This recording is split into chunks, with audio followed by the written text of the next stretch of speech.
لیکن حضرت علی جب سفر پر روانہ ہو، یاد رکھو مسلمانوں، ایمان کی حفاظت اسی میں ہے، دونوں جگہ کا بیلنس برقرار رکھو، ام المومنین کا بھی، مولا کائنات کا بھی، دونوں رسول اللہ کی قرابت دار ہیں، رشتہ دار ہیں۔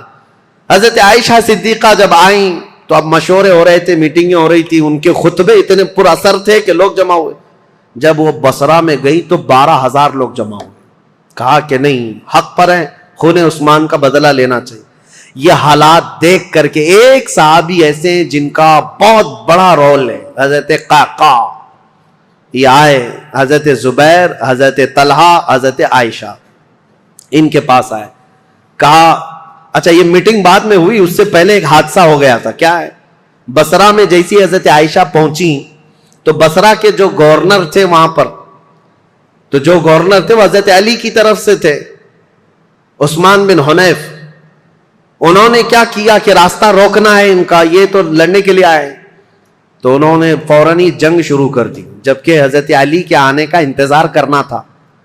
تو عثمان بن حنیف نے لوگوں کو اتار دیا، اور جنگ جیسی خالی راستہ روکنے کے لیے شروع ہوئی تھی، اس میں 700 لوگ مارے گئے بصرہ کے۔ اب ظاہر سی بات ہے، جب بصرہ میں اتنا بڑا قتل ہو گیا تو جو 12,000 لوگ تھے ان میں سے 6,000 لوگ پھر گئے، کہا یہ تو اپنے ہی لوگوں کا قتل ہو رہا ہے، یہاں اپنے ہی لوگ مر رہے ہیں۔ تو 6,000 لوگ جب چھوڑ دیے تو حضرت عائشہ کے پاس رات میں حضرت قعقاع آئے، حضرت عائشہ تھی، حضرت زبیر، حضرت طلحہ، یہ تینوں بڑے لوگ بیٹھے تھے۔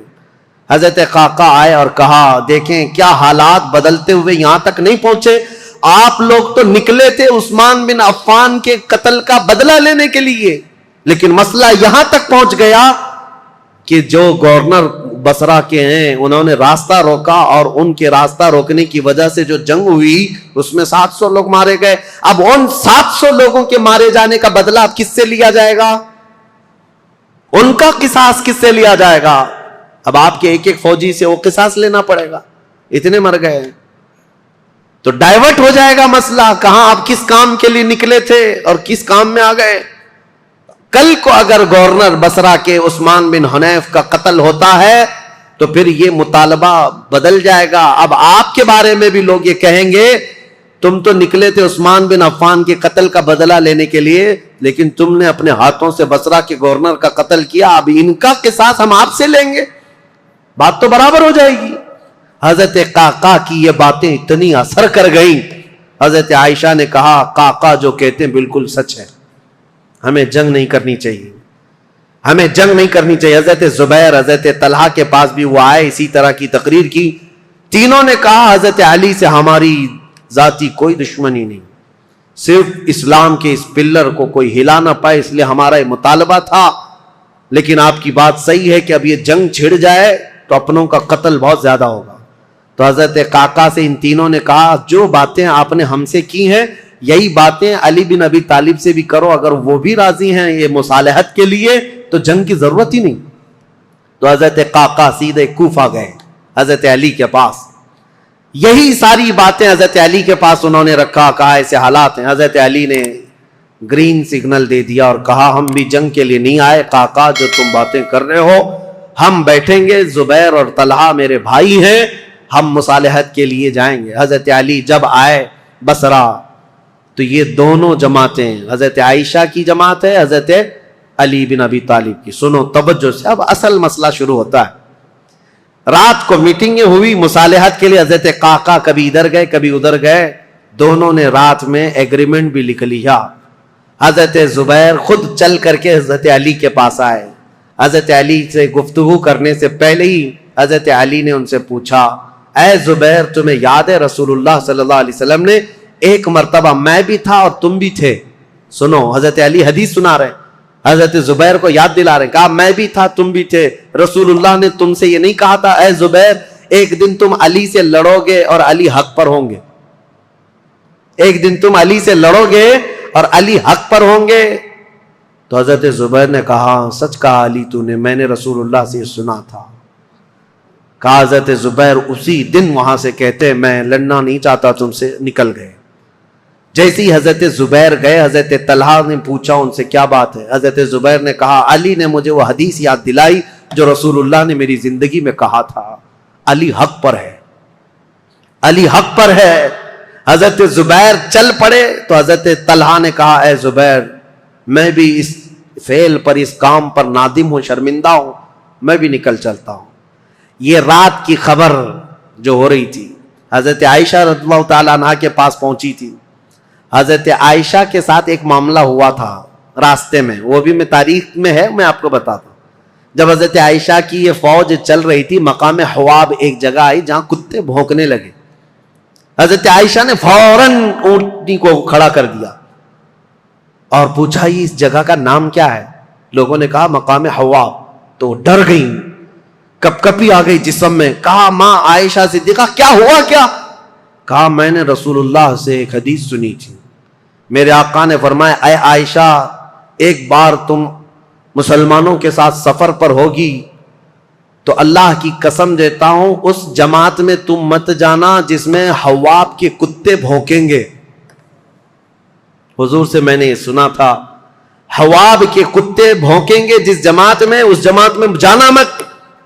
حضرت عائشہ نے کہا کہ اگر یہاں حواب کا مقام ہے تو کتے بھونک رہے ہیں اور میں نہیں چاہتی کہ اس جماعت میں ہوں۔ یہ بصرہ آنے سے پہلے کی بات ہے، لیکن کیا بتائیں جماعت میں فتنہ انگیزی کرنے والے جو سبائی لوگ تھے، ان میں 40 لوگ ایسے آئے جنہوں نے اللہ رسول کی قسم اٹھائی، قرآن کی قسم اٹھا کر کہا یہ حواب کا مقام ہے ہی نہیں، حواب ہے نہیں، یہ دوسری جگہ ہے، یہاں کے کتے روز بھونکتے رہتے۔ حضرت عائشہ کو حلف لے کر کے انہوں نے کہا یہ حواب کا مقام نہیں ہے، تب حضرت عائشہ پھر چل پڑی جبکہ وہ مقام حواب ہی تھا۔ حضرت عائشہ جب بصرہ پہنچی تو اب حالات جو مصالحت کے ہو رہے تھے، رات کو ایگریمنٹ لکھ دیا گیا، لیکن جیسے ہی یہ سبائی 3 لوگوں کو پتا چلا دونوں جماعتوں میں صلح ہو رہی ہے، تو دونوں لوگ دونوں جماعتوں میں صلح کی بات سن کر یہ سبائی لوگ جتنے جنگ میں شریک تھے سب کے سب بھڑک اٹھے اور کہا ہم یہاں تک صلح کرنے آئے ہیں، ہم تو ایک دوسرے کی گردن مارنے آئے ہیں، اگر یہ بڑے لوگ صلح کر رہے ہیں تو ہم تو نہیں صلح کریں گے۔ یہ فتنہ اٹھایا گیا اور صبح ہوتے ہی حضرت زبیر جا رہے تھے، اپنا سامان لے کر اس میدان سے نکل رہے تھے، ایک سبائی شخص آیا اور حضرت زبیر کو پیچھے سے نیزہ مار کر شہید کر دیا۔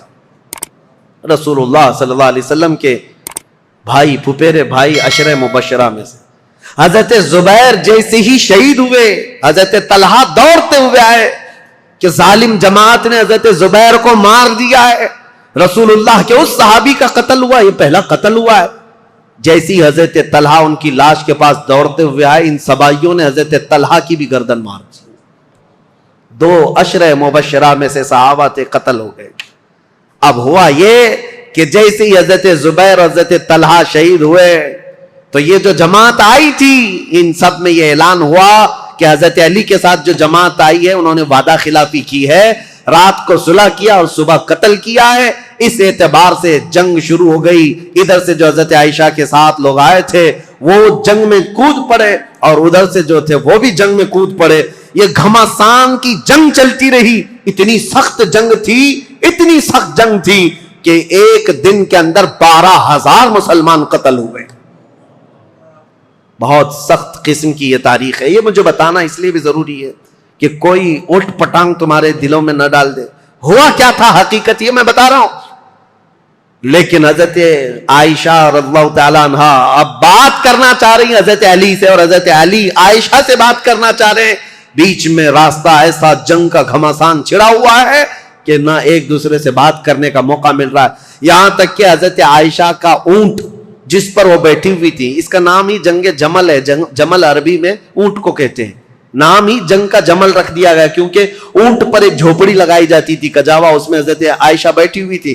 اس اونٹ پر اتنے حملے کر دیے تھے، اتنے حملے کر دیے ادھر کی جماعت والوں نے کہ حضرت عائشہ کی حفاظت کے لیے جو ادھر موجود تھے وہ عزت قبیلے کے لوگ ان میں صرف اونٹ کی حفاظت کے لیے 700 لوگ قتل ہو گئے تھے۔ ایک گرتا تھا، دوسرا پکڑتا تھا، دوسرا گرتا تھا، تیسرا پکڑتا تھا، لیکن ان جان بازوں نے اونٹ کو گرنے نہیں دیا۔ حضرت علی رضی اللہ تعالیٰ عنہ نے پھر حکمت کے ساتھ فرمایا کہ یہ جنگ ختم ہوگی اس وقت جب یہ اونٹ بیٹھے گا، تو اپنی ایک معتمد جماعت کو جو اہل حق تھے ان کو بھیجا کہ جاؤ تم کسی نہ کسی طرح سے اونٹ کو نیچے پیروں کی طرف سے کچھ زخمی کر دو یا کسی طرح اونٹ بیٹھ جائے. وہ گئی ایک جماعت حضرت علی کی طرف سے, جنگ کے لیے نہیں, انہوں نے کسی نہ کسی طرح اونٹ کو بٹھا دیا. جیسے ہی اونٹ بیٹھ گیا ام المومنین نیچے آئیں. اگر حضرت عائشہ صدیقہ کے ساتھ کچھ بھی ہو جاتا امت میں بہت بڑا فتنہ ہوتا. رسول اللہ کی زوجہ کے ساتھ اگر کسی نے ہاتھ بھی لگایا ہوتا اس وقت بڑا مسئلہ ہوتا. حضرت علی کے لیے کتنا بڑا چیلنج تھا یہ, ان کی خلافت کے دور کا سب سے بڑا چیلنج ہے.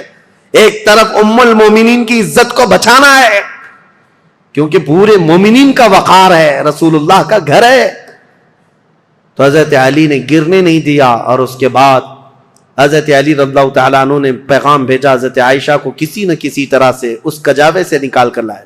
جیسے ہی نکال کر کے لایا گیا ام المومنین رو رہی تھی. حضرت علی کرم اللہ وجہہ الکریم وہاں گئے تو ان کی آنکھوں میں بے اختیار آنسو تھے, پھوٹ کر رو رہے تھے کیونکہ جانتے تھے ایک ہی گھر کے ہیں. حضرت علی رضی اللہ تعالیٰ عنہ سے سب سے پہلے حضرت عائشہ کھڑی ہوئی, کہا اے علی بن ابی طالب, صرف ایک غلط فہمی کی وجہ سے یہاں تک معاملہ پہنچ گیا. حضرت علی نے کہا ماں عائشہ صدیقہ آپ سچ کہتی ہیں کہ غلط فہمی نے یہاں تک پہنچا دیا. دونوں کے وہی جملے تھے, دونوں کے وہی جملے تھے. حضرت عائشہ کہتی ہے میں ہرگز نہیں چاہتی تھی کہ خون مسلم بہہ جائے, کسی مسلمان کا قتل ہو جائے, لیکن اتنا بڑا معاملہ پیش آیا. دونوں یہ عظیم صحابہ, وہ زوجہ ہیں یہ صحابی ہیں داماد ہیں, رونے لگے. اس معاملے پر بہت گریہ وزاری کی.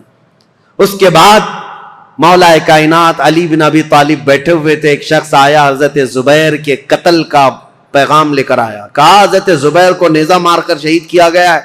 حضرت علی نے کہا سنو رسول اللہ صلی اللہ علیہ وسلم کی حدیث میں اس کو سنا دوں جس نے حضرت زبیر کو قتل کیا. میں گواہ ہوں رسول اللہ نے اپنی زندگی میں فرمایا تھا اے علی دیکھنا ایک دن آئے گا میرے اس زبیر کو کچھ لوگ بے گناہ قتل کر دیں گے, اور علی تو اسے بشارت دے دینا کہ وہ شخص اپنی تلوار سمیت ہمیشہ کے لیے دوزخ میں جائے گا. حضرت علی نے کہا بشارت ہو تجھ کو ابن صفیہ کا قتل کرنے والے, کیونکہ حضرت زبیر کی ماں کا نام صفیہ تھا جو رسول اللہ کی پھوپھی, ان کے قتل کرنے والے کو حضرت علی نے جہنم کی بشارت دی. اور ادھر حضرت علی کی رضی اللہ تعالیٰ عنہ کی جماعت میں جو صحابہ تھے ان میں بھی بہت سارے قتل ہوئے. لیکن میرے عزیزو یہ غلط فہمی شیطان کی طرف سے ڈالی ہوئی سبائی فتنہ کتنا ڈینجر ہے آپ کو میں بتاؤں. اسی لیے کفار و مشرکین سے لڑنا آسان ہے, لیکن جماعت میں موجود غداروں سے اور منافقین سے لڑنا بہت بڑا چیلنج ہے, بہت بڑا چیلنج ہے. اسی لیے ہمیشہ سترک رہو, ہمیشہ محتاط رہو کہ تم اس دین پر قائم رہو جس پر اللہ اور اللہ کے رسول نے اپنے صحابہ کو چھوڑا ہے. اس کے علاوہ کوئی دوسرا راستہ امن والا ہے نہیں. یہ جنگ جمل ہے, اس کے بعد دونوں کے درمیان مصالحت ہو گئی اور پھر حضرت علی رضی اللہ تعالیٰ عنہ کوفہ واپس چلے گئے. حضرت عائشہ صدیقہ رضی اللہ تعالیٰ عنہ واپس مکہ مکرمہ آئیں. یہاں تک کہ میں آپ کو بتاؤں حضرت عائشہ جب نکلی تھی تو حضور کی ساری بیویاں, حضور کی ساری ازواج حضرت عائشہ کے ساتھ جا رہی تھی, لیکن جب حضرت عائشہ بصرہ جانے لگی تو حضور کی ساری ازواج وہاں سے نکل پڑی, کوئی ساتھ نہ آئی. اب اس معاملے کو میں آپ کے سامنے رکھتا ہوں میرے عزیزو, اے سنیو.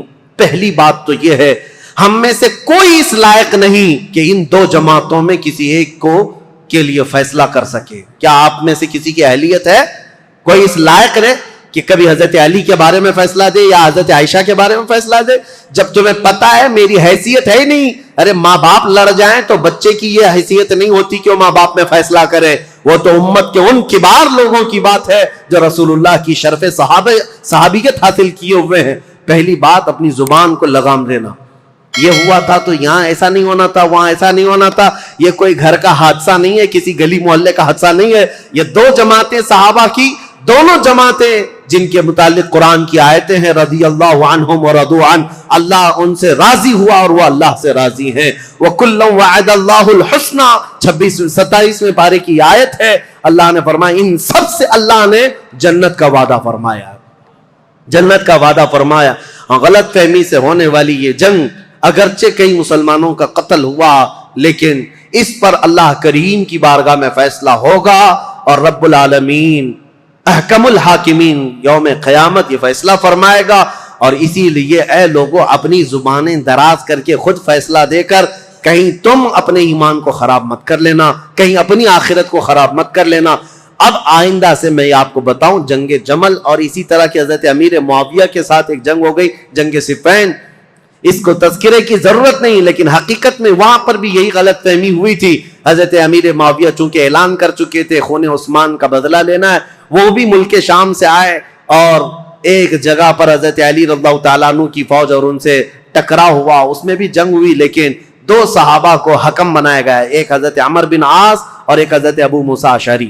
حضرت ابو موسیٰ اشعری حضرت علی کی طرف سے تھے, حضرت عمر بن عاص امیر معاویہ کی طرف سے تھے. سارے دونوں جماعتوں نے ان دونوں کو حکم بنایا اور کہا یہ جو فیصلہ کریں گے اس پر دونوں جماعتیں راضی ہوں گی. حضرت عمر بن عاص اور حضرت ابو موسیٰ اشعری نے دونوں نے آپس میں بات چیت کر کے ایک صلح نامہ بنایا, ایگریمنٹ بنایا, کیا کیا ہوگا آگے, کس کس طرح سے معاملات طے کیے جائیں گے. اس پر دونوں جانبین کی دستخط ہوئی. حضرت امیر معاویہ بھی ملک شام چلے گئے, حضرت علی بھی کوفہ آ گئے. جنگ نہیں ہوئی, یہ جنگ صفین, اس میں صلح ہوئی ہے لیکن سبائی فتنہ یہاں پر بھی کام کر گیا. انہوں نے ایک نئی جماعت کھڑی کر دی, خارجیوں کی جماعت. انہوں نے یہ کہا علی نے بھی کفر کیا ہے, امیر معاویہ نے بھی کفر کیا ہے. دونوں کے بارے میں کہا کیوں؟ کہا دونوں نے حکم بنایا, اپنا فیصل بنایا اور حکم صرف اللہ ہے, حکم صرف اللہ ہے. لا حکم الا للہ آیت پڑھتے تھے اور کہتے تھے قرآن میں تو ہے اللہ ہی حکم ہے, اللہ کے علاوہ کوئی حکم نہیں. حضرت علی نے اس کے متعلق یہ فرمایا تھا کلمۃ حق ارید بها الباطل, کلمہ تو حق ہے جو کہہ رہے ہیں لیکن اس سے معنی باطل مراد لے رہے ہیں. جیسے آج بھی بہت ساری جماعتیں ہیں